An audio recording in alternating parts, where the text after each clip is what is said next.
All right, Bernie Sanders beating Hillary Clinton in Oregon, and right on the heels of Hillary Clinton in Kentucky. This marks 21 primary wins for Sanders already. So if Hillary Clinton loses, how is she winning? Here to weigh in is our political panel, GOP strategist Eric Beach, and of course Heat Street political editor Jillian Melcher, and Democratic strategist Evangeline Gomez. First with you, Eric. Why do you think that they're having this much trouble on the left? This never was supposed to be this way. Yeah, who would have thought that at this point in time that it would be the Democrats that were fractured going into their own convention? And if you think about it, had Hillary had to run against 16 other candidates like Donald Trump did, I think she'd be in a whole world of trouble. And right now she has a one-on-one battle, and she's barely surviving. Jillian, we see that if it's an open primary, we see the fact that Hillary Clinton struggles because she's not getting the independent vote. Is that just because of Bernie Sanders, or is it because of a bigger issue? Well, I think it's too premature to say that she's not going to get the independent vote. I think she very well will get the independent vote. If it's a matchup between her and Trump, I think independents I'm talking about right now in the primary. Right now?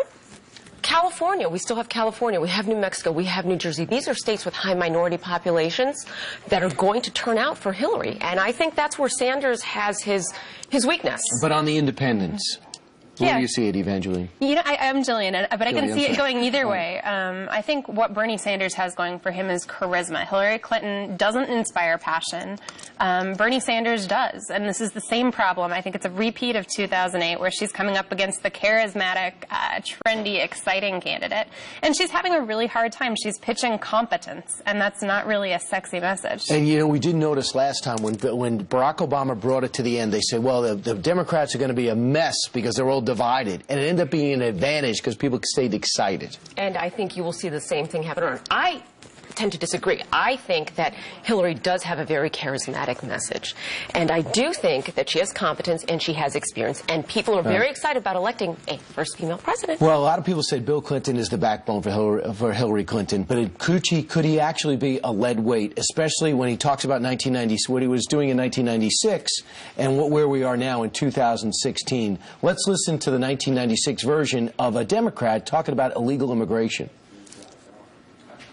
This administration has taken a strong stand to stiffen the protection of our borders. We will build a wall. It will do what it's supposed to do. Keep illegal immigrants out. And tonight I announce I will sign an executive order to deny federal contracts to businesses that hire illegal immigrants. What are we going to do about illegal hiring? You can be very, very strong. It could be a huge financial penalty. Eric, it sounds so familiar, the Trump message and the Bill Clinton message, who's the lead surrogate for the 2016 Democratic frontrunner. That's absolutely right. I mean, even think about going into his campaign, Bill Clinton, I feel your pain.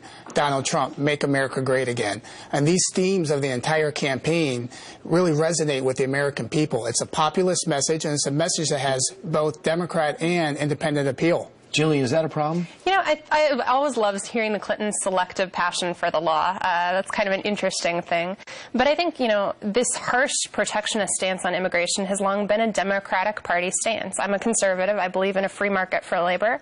I think immigration laws should be enforced, but at the same time, I want people who want to come here and work to have the opportunity to work. And I don't think Trump speaks for the entire country. Evangeline? I don't think the messages are similar at all, and I'm going to tell you why. I think Trump's policy has been one of being anti-Latino, not one of just immigration those comments reform. are exactly the same. That's where the country was. I would disagree. I disagree, really? Brian. Yes, I do. Okay, I was reading the closed caption of what they were saying. Sorry. Appeals to the middle-class workers. All right, we'll see what happens. It just shows how much the country's changed, too.